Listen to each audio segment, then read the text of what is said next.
దాయి దాయి అనగానే చేతి కందేన చంద్రవాదనా కుంచై నువ్వే తాకగానే పంచ ప్రాణాలు పొందినానా బొమ్మ దుమ్మ తేలక మారిపోయా నేనే బొమ్మగా ఏదో చిత్రం చేయగా చేరువయ్యా నేనే చెలిగా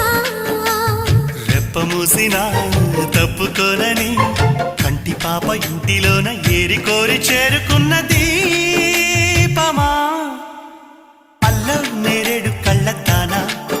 ప్రేమ వల్ల